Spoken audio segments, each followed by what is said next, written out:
For as long as humans had looked up at the night sky, there had been nothing but silence. The stars twinkled like distant lanterns, beautiful and untouchable, and the planets of the solar system, once considered immense, now seemed like mere stepping stones in a vast, unfathomable universe. Earth had remained quiet, its inhabitants preoccupied with their own small concerns, politics, science, survival, but beyond the blue sky and the thin atmosphere, the cosmos teemed with life. The galaxy was far from empty. Somewhere in the endless void, in the far reaches where light bent strangely around massive black holes and nebulae glowed like molten clouds, the Galaxy Council observed. It was a body older than most civilizations could even imagine, a coalition of the most advanced species across hundreds of star systems. Every member had evolved differently, some from silicon, others from energy, some from biological forms that could survive vacuum, but all shared one thing: they were powerful beyond human comprehension, and they had seen countless species rise and fall. Yet humanity was different. They were new, barely glimpsing the first sparks of interstellar ambition. And the Council had been watching, not with the intent to help or guide, but simply because curiosity had gotten the better of them.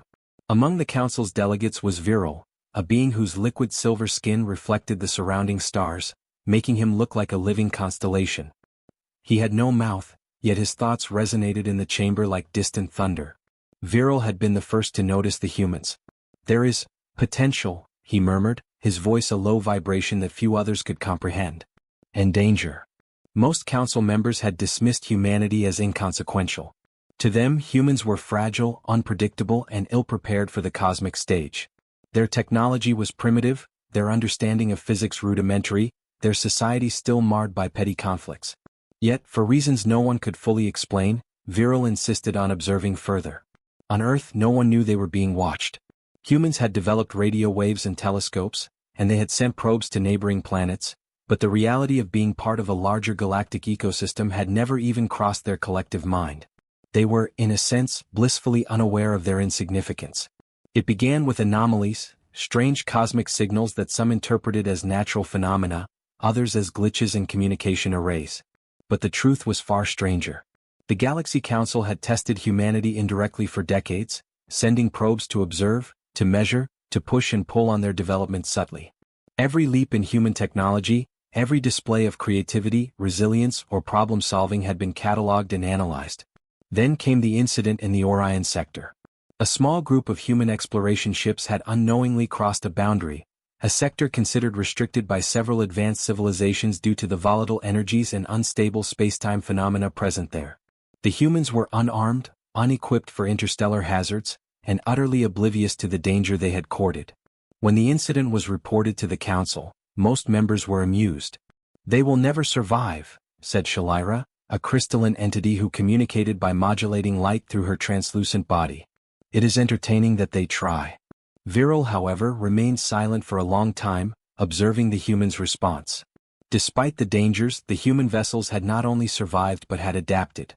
They had rerouted their damaged engines, calculated a route through the energy storms with nothing but raw ingenuity, and returned home. To an alien observer, it seemed almost reckless, yet undeniably clever. "This is unlike any other species we have monitored," Viral finally said, his thoughts echoing in the chamber. "They do not retreat in the face of certain destruction. They improvise, they endure." On Earth, life continued largely unchanged. Most humans remained unaware that their actions had been noticed beyond their solar system. News outlets reported the Orion anomaly as a minor space exploration mishap. Scientists like Dr. Cale Arden and engineers like Juno Tarek considered it a minor miracle that their teams had survived the unpredictable cosmic storms. Yet, unbeknownst to them, they had drawn the attention of beings capable of manipulating entire star systems. The Council convened in a chamber that seemed to defy the laws of space. It was circular, suspended in a void where light and time moved differently. Delegates of countless forms floated, or shimmered, in patterns incomprehensible to the human mind. Some radiated heat, others absorbed it. Some could manipulate matter at will, while others communicated solely through thought. But all eyes, or their equivalents, were on Viral as he spoke. "They are dangerous not because they are strong, but because they do not yet know their limits," Viral continued. "And that is exactly what makes them interesting." For the first time in its history, the Council debated taking direct action. Should they make contact? Should they intervene to guide humanity, or allow the humans to stumble and possibly perish. There was disagreement, as there always was. Some argued that humans were too primitive, and intervention would be meaningless. Others saw potential, a spark that could ignite into something extraordinary. The decision was unprecedented. The Council would challenge humanity not with war but with a test. If humans could rise to the challenge, they would be acknowledged as a capable species worthy of recognition. If not, they would remain isolated, their potential unfulfilled, silently watched from afar. Back on Earth, the stars remained unchanged. They twinkled indifferently, silent witnesses to human ambition. But soon that silence would be broken. A signal unlike any other would reach the planet. A message from beyond the solar system, carrying words that no human had ever heard. Humanity, prove your worth. Fail and remain beneath the shadows of the galaxy forever. For now, the people of Earth remained blissfully unaware. Life went on in its chaotic, beautiful way. Children played under the sun, cities bustled with cars and commerce, scientists puzzled over quantum anomalies, but somewhere far away in a chamber of light and shadow, a decision had been made. The galaxy had begun its test. Humanity, silent for millennia in the vastness of space, had finally been noticed. And although Earth did not yet know it, the adventure that would define the fate of an entire species was about to begin. The stars had always been silent. But soon Earth would find its voice. The signal arrived without warning, piercing the quiet night skies above Earth. It wasn't a radio transmission nor a series of coded bursts. It was something far older and more deliberate, a pulse of intelligence that seemed to resonate directly with the minds of those who listened closely. Scientists initially thought it was interference from distant quasars or perhaps a software error, but the data refused to conform to known patterns. It was Viral's message from the Galaxy Council.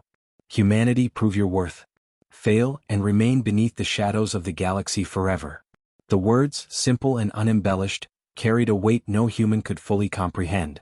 They were not a threat in the traditional sense, but they were a challenge unlike anything Earth had ever faced.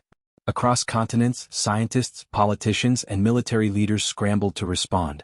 News outlets buzzed with speculation, while ordinary citizens stared at the stars, sensing something extraordinary unfolding.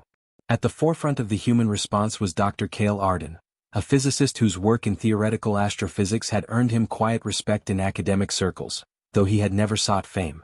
He stared at the incoming data on multiple screens, his mind racing to decode its hidden patterns. "It's intelligent," he whispered to himself. "Someone, or something, is deliberately testing us." Alongside him, Commander Lyra Venn, a pilot renowned for her daring missions in near-Earth space exploration, analyzed the communication from a strategic perspective. Unlike Cale, who focused on the science, Lyra instinctively thought in terms of action. "This isn't a request," she said, her voice calm but edged with urgency. "It's a challenge. They want to see if we can act under pressure, if we can adapt."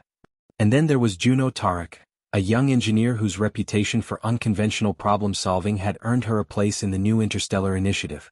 While others debated, Juno tinkered with the reception arrays, trying to find a way to communicate back. She had no idea what language or method the Council expected, if responding was even a concept they understood, but she refused to wait. "We don't just wait for opportunity," she said. "We create it."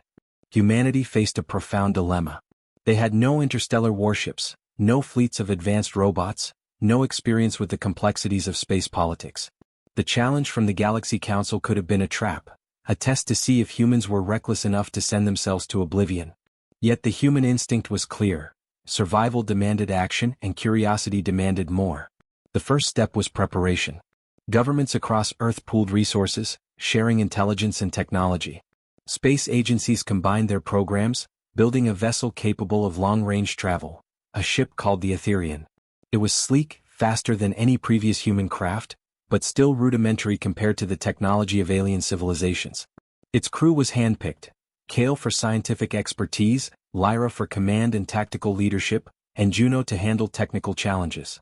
As the Etherian was prepared for launch, a new realization settled over the team. They were venturing into the unknown. Humanity had never faced a true interstellar challenge before. The Council's tests would not be merely scientific or tactical. They would test every quality that defined humans: courage, ingenuity, persistence, and compassion. Even as they planned, the humans were not blind to the stakes. Within the Council, debates raged. Shalira, the crystalline alien who communicated with bursts of colored light, had proposed ignoring humanity altogether. They are insignificant, she had said. Their achievements are fleeting. Let them fade in silence. But Viral disagreed. Insignificance is not always weakness, he said, his voice echoing through the council chamber. They possess a quality that no other species in this region displays. They are stubbornly alive. They adapt. They endure. And they inspire themselves. The council's decision was made. Humanity would face a series of trials designed to test their limits. These trials would be unprecedented, dangerous, and impossible by conventional standards. The humans were warned only that failure could have consequences. They would remain in isolation, unacknowledged by the greater galaxy, perhaps for all time. For Earth, the announcement ignited both fear and excitement. News channels buzzed with speculation. Were these aliens benevolent, or were they sending humanity toward certain death? Philosophers debated the morality of interstellar testing. Religious scholars argued that this was proof of a higher order.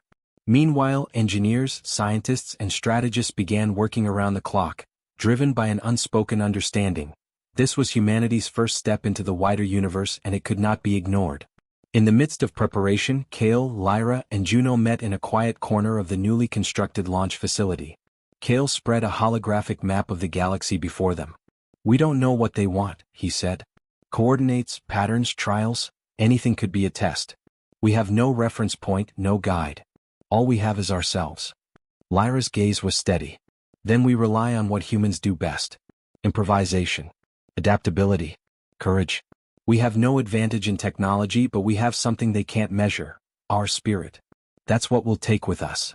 Juno smiled, ever the optimist. "And our stubbornness. Don't forget that. We're really good at refusing to quit." As the Etherian was loaded with supplies and systems tested for deep space survival, a silent awareness settled among the crew. This mission would define humanity's place in the galaxy.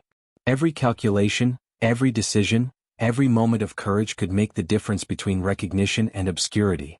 The countdown to launch was announced globally, a historic event broadcast across every continent. Millions watched as the sleek vessel rose from Earth's atmosphere, propelled by engines humanity had barely imagined. For the first time, humans left their home planet with the explicit purpose of meeting an alien intelligence, answering a challenge that could shape the future of their species. Beyond Earth, the stars watched. The Galaxy Council observed, intrigued as humans ventured into the unknown. Some doubted they would survive. Others, like Viral, waited with anticipation. Something about humans defied expectation. They were fragile, yet unrelenting. Primitive, yet astonishingly resourceful. And for the first time in millennia, the galaxy wondered, what if these creatures could rise to the challenge? The silence of the cosmos, once indifferent, now felt different. It was charged with anticipation. For centuries, Earth had spoken only to itself. Now, humanity had received a summons, and the universe would soon learn what it meant for humans to respond. As the Etherian disappeared into the void, carrying Kale, Lyra, and Juno toward the coordinates given by the Council, Earth watched, holding its collective breath. The challenge had begun. Humanity had no choice but to rise. The Etherian glided silently above Earth's atmosphere, its sleek hull catching the last rays of the setting sun. Below, humanity watched with a mixture of awe and apprehension. Millions had tuned in to the historic broadcast, yet none truly understood the magnitude of what was about to unfold. Humanity was no longer just a planet-bound species. It was venturing into the unknown, summoned by a power far beyond comprehension, the Galaxy Council. On board the ship, the crew felt the weight of their mission keenly. Commander Lyra Venn stood on the bridge, hands clasped behind her back, scanning the array of instruments that displayed the vast emptiness of space ahead. "Stay vigilant," she said quietly, more to herself than to anyone else. "Every choice we make now matters." Dr. Cale Arden, seated beside her, tapped his fingers against the console as he analyzed the Council's coordinates. "We don't know what's out there," he said, voice tinged with both excitement and unease. "Nebulae, gravitational anomalies, energy fluctuations, we're entering regions no human has ever survived." Yet the fear was tempered by the thrill of discovery. Humanity had always been curious, daring, and restless. From the first steps on Earth to the first flights into the sky, humans had always reached for what seemed impossible. Now, that drive carried them across the stars. Among the crew was Juno Tarek, the young engineer with a reputation for solving the unsolvable. She crouched near the engine controls, her brow furrowed in concentration as she fine-tuned the ship's propulsion system for deep space travel. "I've reinforced the warp coils and optimized the energy distribution," she said. "We may not have alien-level tech, but we can survive. We can adapt." The first challenge came sooner than expected. As the Etherian left the Sol system, a massive nebula loomed ahead, its gases swirling like a living storm. Radiation spikes threatened to disable their instruments, and the ship's hull would face immense stress from gravitational turbulence. Many would have turned back. Most alien civilizations would have avoided such a peril altogether. Lyra's eyes narrowed. "Prepare for manual navigation," she ordered. The Etherians shuddered as they entered the nebula.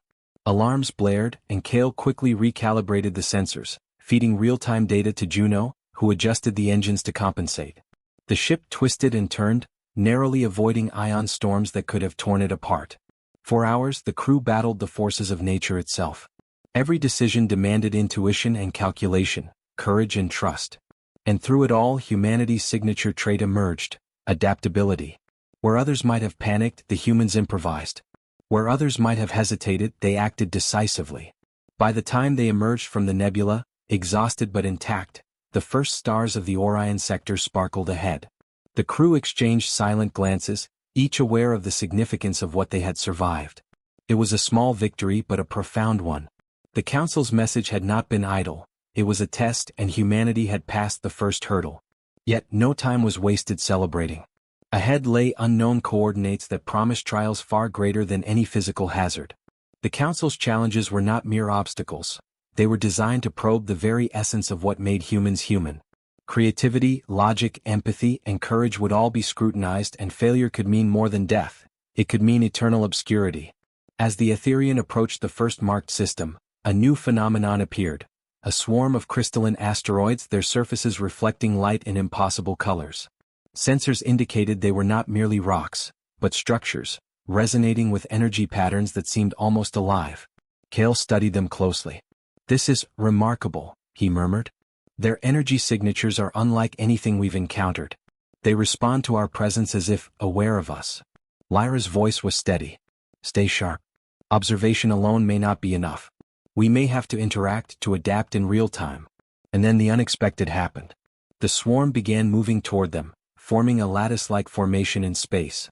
The crew quickly realized that these weren't random formations, they were a test.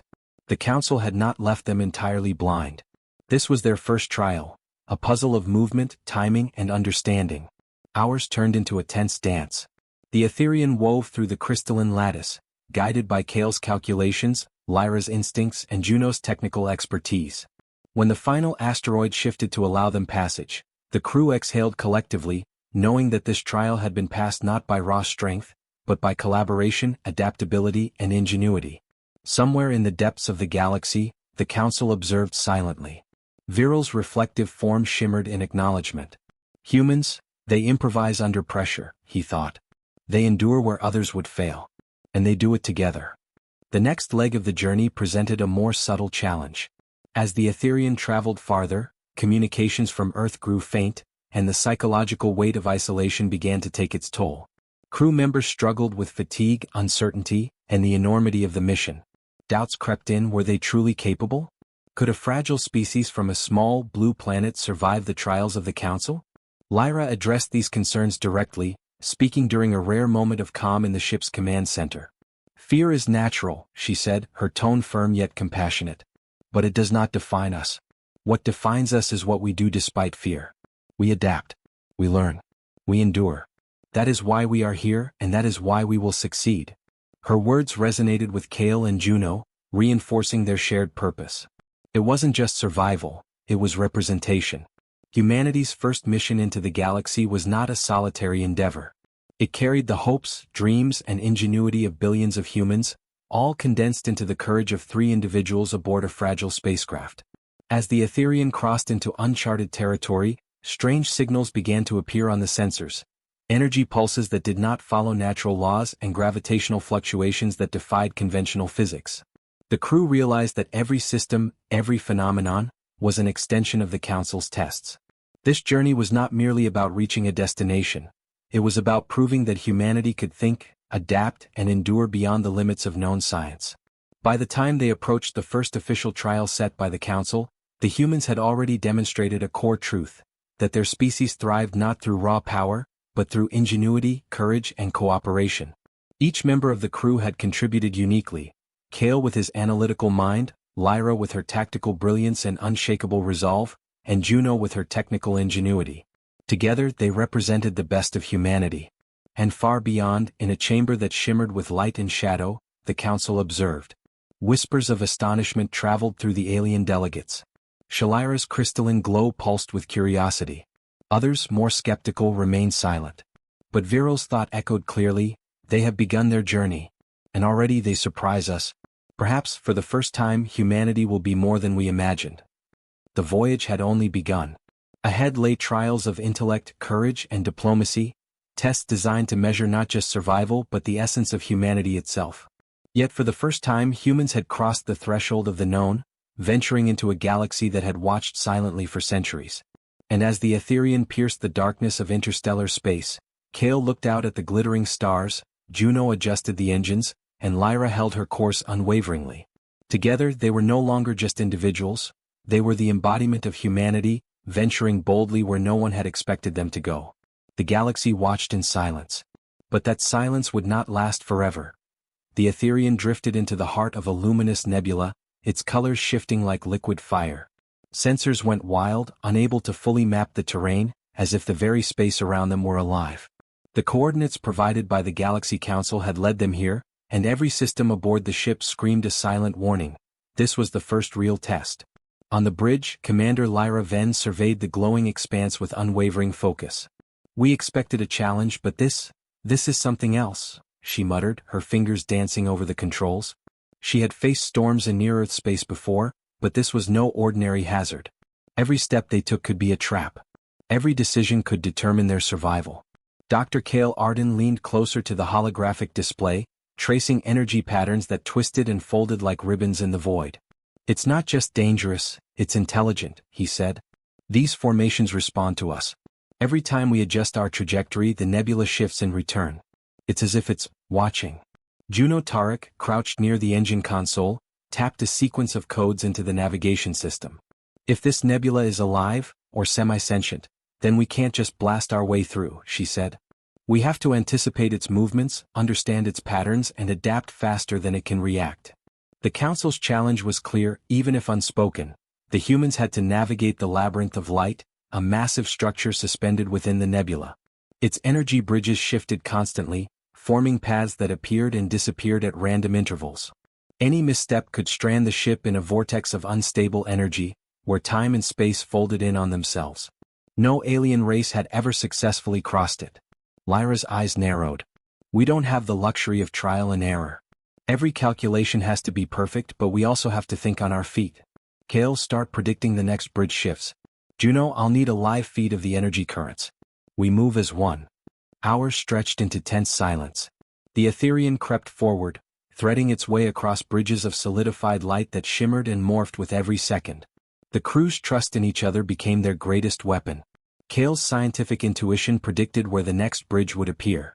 Juno's engineering brilliance stabilized the ship's movement even when the energy fields threatened to tear it apart. Lyra's commanding instincts kept them coordinated, ensuring no misstep went uncorrected. At one point, a massive energy surge dislodged part of the bridge beneath them. The Etherian rocked violently, throwing instruments off balance. Alarms blared as shields strained against the radiant onslaught. Lyra gritted her teeth, gripping the console. Adjust thrusters to compensate. Kale, predict the next shift, now. Kale's fingers flew over the holographic interface. Got it? The next bridge will stabilize in 3.2 seconds. Juno, ready the stabilizers. With a coordinated effort, the ship leapt forward, barely clearing the collapsing bridge as it reformed behind them. The crew exhaled, but only for a moment. The labyrinth was far from complete. Beyond physical obstacles, the labyrinth of light tested something deeper. Their minds. The energy fields generated illusions, visions of their fears, doubts, and regrets. Kale saw visions of Earth destroyed by cosmic disaster, of experiments gone wrong, of countless lives lost. Juno faced images of herself failing to solve impossible problems, her mistakes amplified in terrifying detail. Lyra's illusions confronted her with lost comrades, helplessly drifting into the void, unreachable. Each trial struck at their core, attempting to fracture the crew's confidence. Yet humans were not designed to succumb easily. Lyra's voice cut through the hallucinations. Focus on what is real. We are alive. We are together. We can do this. Kale anchored himself in logic, calculating probabilities and analyzing patterns, forcing his mind to distinguish illusion from reality. Juno's hands worked instinctively, improvising solutions to stabilize the ship against the labyrinth's shifts. Together, they pushed through fear, their unity becoming a shield against the labyrinth's manipulations. Hours felt like days as they navigated the maze. Every decision demanded coordination, every movement required anticipation. They had no external guidance, no alien blueprint, only their wits, their trust in each other, and the stubborn determination that defined humanity. Finally, the last bridge appeared, stretching across an expanse of blinding energy. It was unstable, pulsating with intense power, but it was their final path forward. Lyra tightened her grip on the console. This is it. One last leap. We stay together. Kale adjusted the trajectory with precise calculations. Juno fine-tuned the engines for maximum stability. And with a collective breath, the Etherian surged forward, crossing the final bridge just as it began to destabilize. The ship shuddered violently but emerged intact on the other side. Silence followed, long, tense, and suffused with disbelief. The crew looked at one another, exhausted but alive. Lyra allowed herself a small, victorious smile. We did it, she said softly. In the vast emptiness beyond the labyrinth, the Galaxy Council observed. Whispers of astonishment filled the chamber. Viral's reflective form shimmered with approval. They adapt, he murmured. They endure. They think. They succeed where others have failed. Shalira's crystalline glow pulsed with curiosity. It is remarkable. Primitive beings, yet capable of such coordination and insight. But the Council knew this was only the beginning. The Labyrinth of Light had tested humanity's ingenuity, courage, and teamwork, but the trials ahead would test their intellect, empathy, and diplomacy. If humans had proven anything, it was that they were more than their fragile physical forms suggested. Back on the Etherian, the crew allowed themselves a brief respite. Kale examined the data collected from the labyrinth, already seeing patterns that could help in future trials. Juno ran diagnostics on the engines, noting areas for improvement. Lyra gazed out into the nebula, silently calculating what challenges might await them. Even in exhaustion, a sense of pride surged through them. They had faced the impossible, and they had succeeded. Humanity, for the first time in the galaxy's long history, had demonstrated a quality no one could predict. Resilience. As the Etherian moved toward the coordinates for the next trial, the crew felt the enormity of their journey. They were not merely voyaging through space, they were venturing into a crucible designed to test the very essence of their species. And in that moment, each of them realized that the universe had underestimated humans in ways they could not yet comprehend. The silence of space had been broken, not by weapons, not by conquest, but by ingenuity, courage, and the indomitable human spirit. Humanity's first trial was complete. The journey ahead would be harder, the stakes higher, and the Council's eyes ever watchful. But for the first time the crew understood something profound. Together they could endure anything. The galaxy had challenged humanity. And humanity had begun to answer. The Etherian emerged from the labyrinth of light into the calm of deep space. For a brief moment relief washed over the crew. They had survived the first trial, navigated impossible energy bridges, and faced illusions meant to test their fears. But there was no time to celebrate. The Galaxy Council's trials were designed to test every facet of humanity, and the next challenge would strike not at their bodies, but at their minds and hearts. The coordinates for the second trial led them to a binary star system where two civilizations, the Ilari and the Vorthan, had been locked in conflict for centuries. The dispute was complex. A valuable resource-rich planet sat on the border of both empires and neither side would yield. Previous attempts at mediation had failed, often escalating into skirmishes that left both sides bitter and distrustful. Kale Arden studied the holographic maps. The Council wants us to mediate this conflict, he said quietly. It's unprecedented. No other species has succeeded. It's as if they want to see if we can use empathy and intelligence to solve problems, not weapons. Lyra Ven's gaze sharpened. Then we have no choice. If this is part of their test, we do it right. We don't just survive the stars, we prove we're capable of thinking beyond survival. Juno Tarek, seated at the engineering console, adjusted the communications arrays. I've optimized the translators for their languages, but telepathy, that's another story. We'll need to find common ground in a way that transcends words. As they approached the contested planet, the scale of the conflict became clear. Orbital stations, ships, and patrol grids surrounded the planet, each side ready to defend their claim at a moment's notice. Sensors picked up tension in the energy signatures of the civilizations, a psychic weight of fear, anger, and pride that hung thick in the void. The Etherians signaled a request for diplomatic entry. Instantly, both sides' fleets activated, converging on the ship with defensive postures. In the bridge, Lyra's hands moved over the console as she stabilized the ship. We're entering their domain carefully. One wrong move and this becomes a firefight. Before they could speak with either side, a telepathic probe from the Sentinel Collective, the Council's appointed observers, projected the problem directly into their minds. Negotiate a peaceful resolution or be disqualified. Kale felt the weight of countless generations of conflict compressed into a single mental image. Every nuance, every history of betrayal, every loss and grievance flowed into his consciousness. Lyra broke the silence. Focus on what's human, she instructed. We don't have their history, but we have reasoning, empathy, and the ability to compromise. That's our advantage. Kale turned to Juno. Let's create a solution that addresses both sides' needs without diminishing either. We need a win-win scenario, something neither of them expected. Over hours of tense negotiation, the crew worked tirelessly. Kale formulated a proposal for resource sharing that took into account each side's needs, anticipating objections and preparing compromises. Juno designed orbital infrastructure that would allow equitable access to the planet while ensuring mutual security. Lyra communicated directly with the leaders of the Ilari and Vorthan, her tone firm but reassuring, demonstrating humanity's willingness to understand and mediate, rather than dominate. The process was grueling. Both civilizations tested the humans, probing their understanding, questioning their motives, and even attempting to exploit perceived weaknesses. Yet the human trio remained steadfast. Kale's reasoning proved precise and adaptable. Juno's technical solutions showcased human ingenuity. Lyra's leadership displayed resilience and moral clarity. Eventually, the two civilizations paused.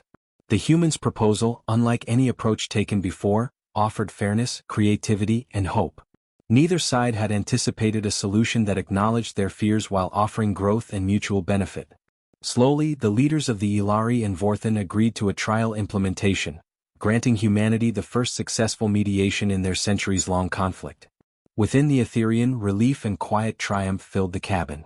"We did it," Juno whispered, allowing herself a rare smile.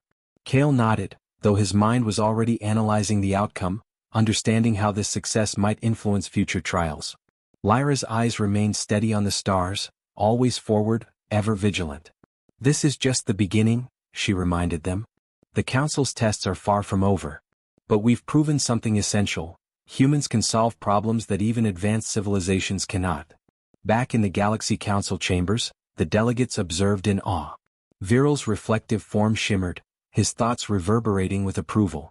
They do not simply endure, they think, reason, and inspire. Their capacity for problem-solving surpasses expectation. Shalira's crystalline body pulsed with intrigue. "They are fragile," she noted, "yet capable of bridging divides that have existed for generations. Their species possesses qualities we did not anticipate." The trial had tested not strength, speed, or weaponry, it had tested humanity's essence. The ability to empathize, to reason under pressure, to innovate solutions that benefited multiple parties, had become their defining trait in the eyes of the Council. For the humans, the lesson was equally profound. Survival alone was not enough. They could endure storms, navigate deadly mazes, and escape physical danger, but the trials ahead would demand more: intellect, diplomacy, moral courage, and the unbreakable bond of collaboration. As the Etherian departed the binary star system, the crew reflected on the magnitude of their achievement. Humanity had passed a trial no other species had succeeded in. They had faced centuries of alien mistrust and prejudice and solved a problem using principles that were uniquely human. It was not technology that had carried them through, it was creativity, empathy, and unity. The stars stretched before them, endless and inviting. The next challenge awaited, promising danger and discovery beyond imagination. But for now, the humans aboard the Etherian understood something vital. No matter the obstacle, no matter the adversary, they could rise to the challenge. And far away, in a chamber of light and shadow, the Council murmured. "Perhaps," Viral thought, humanity is more than we imagined. Perhaps they are worthy of the stars. The second trial was complete.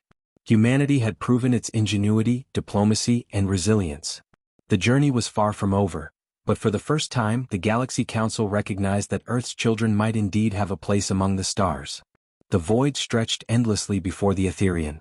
Stars glimmered like distant promises, but there was no warmth in the vastness of space. Silence had returned, yet it carried a weight far heavier than any storm or labyrinth the crew had faced. They had survived the labyrinth of light and mediated an interstellar conflict, but the Galaxy Council's final trial would test something far more intimate, the very core of what it meant to be human. The coordinates led them to a region of space known as the Gauntlet of Shadows, a place where the laws of physics themselves seemed malleable. Sensor readings were inconsistent, time appeared to dilate unpredictably, and energy anomalies pulsed like living entities. But these were only the surface dangers. The true trial was psychological, a test of fear, doubt, and the resilience of the human spirit. Lyra Venn stood on the bridge, staring at the swirling darkness ahead. "This isn't just a physical challenge," she said quietly. "They're testing our minds, our courage, everything that makes us human."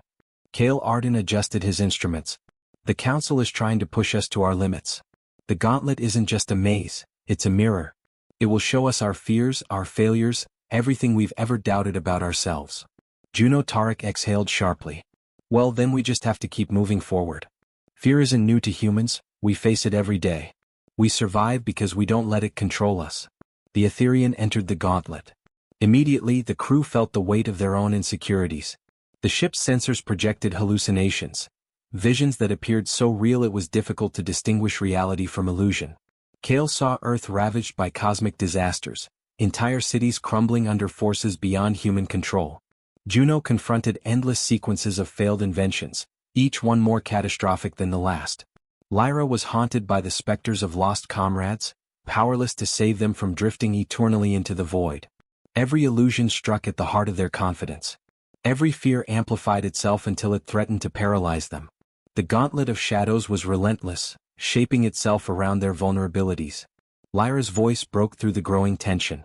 "Remember who we are. Humans endure. Humans adapt. Humans rise even when everything seems lost." Cale clutched the console, forcing his mind to focus. Logic became his weapon against despair. "If we analyze the hallucinations we can predict their pattern," he said. "They're based on our memories and fears. We anticipate them and we act anyway." Juno's fingers flew over the controls. "I've rigged the engines to respond faster than the illusions can distort reality. We may not escape the visions, but we can keep moving forward." Together they pressed on, each challenge more intense than the last. The gauntlet manipulated time and perception, creating scenarios where hours felt like days, and moments stretched into eternities. It projected moral dilemmas, forcing the crew to make impossible choices in their minds. Save one planet at the cost of another, sacrifice one life to preserve many. But humanity's strength was not in perfection, it was in persistence. Lyra refused to yield to fear, Cale refused to succumb to despair, and Juno refused to see impossibility as an endpoint. Each moment of resistance reinforced their resolve, their unity acting as a shield against the gauntlet's psychological assault. Hours, or perhaps days, passed in this suspended reality. The crew's minds were stretched to their limits. And then, at the very heart of the gauntlet, they encountered the final illusion. A vision of humanity itself, vulnerable, fragile, teetering on the edge of annihilation. Cities burned, oceans boiled, skies darkened. It was the culmination of every fear, every doubt they had ever harbored about their species. Lyra took a deep breath.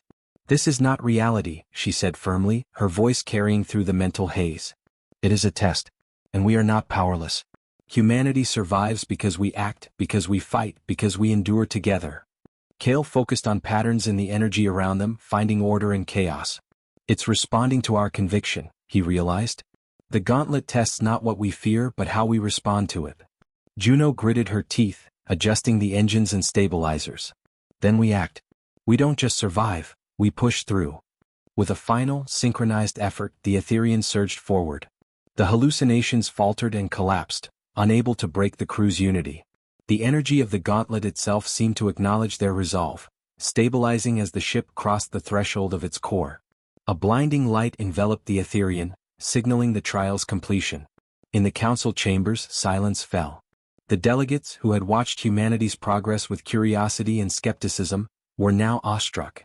Viril's silver form shimmered, reflecting the brilliance of the gauntlet. They endure, not because they are invincible but because they are resolute. They rise against fear, doubt, and despair in a way no other species does. Shalira's crystalline body pulsed with wonder. They are fragile yet unbreakable. Their spirit, it cannot be measured by strength alone. The gauntlet had tested everything: physical skill, intellect, diplomacy, and now the human heart. And in every respect humanity had passed. They had confronted fear, faced doubt, and emerged not just unbroken, but stronger, united, and proven in the truest sense of the word. Back on the Etherian, the crew exhaled collectively. Kale examined the data, fascinated by the mechanisms of the trial and how their responses had influenced its outcome. Juno ran diagnostics on the ship's systems, still quivering from the mental strain. Lyra gazed out into the void, her expression a mixture of relief and determination. "We made it," she said softly.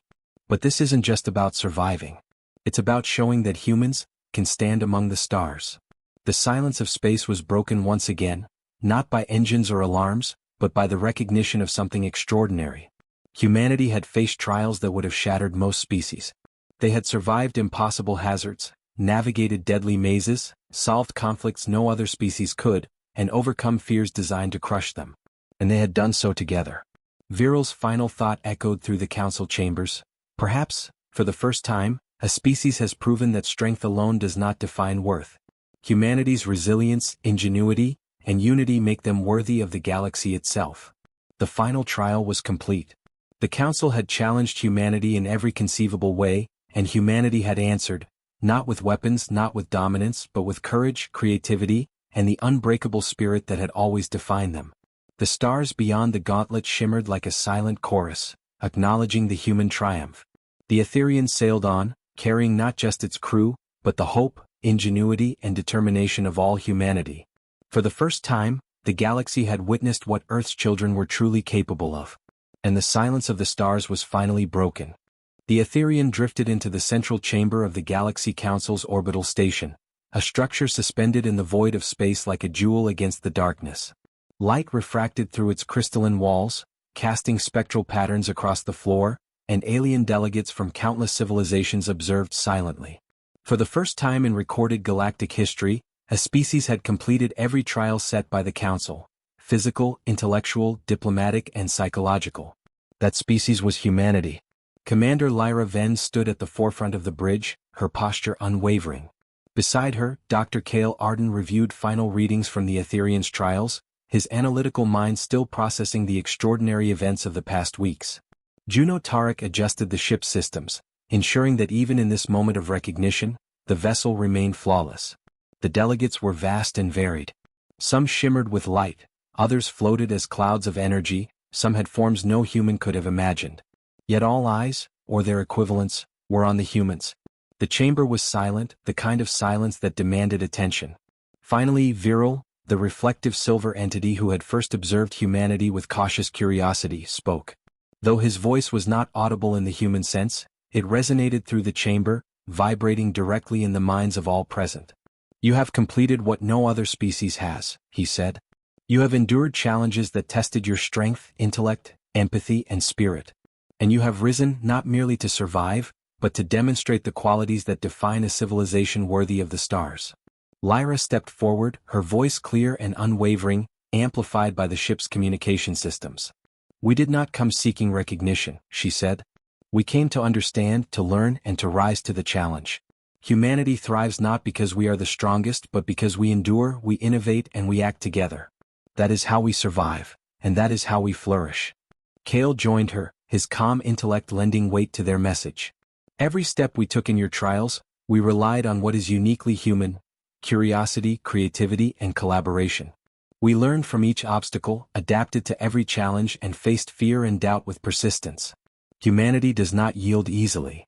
Juno stepped forward, her voice ringing with youthful confidence. "We are small, fragile, and imperfect, but that is our strength. We see problems as puzzles to solve, conflicts as opportunities for understanding, and dangers as invitations to rise beyond our limits. That is who we are.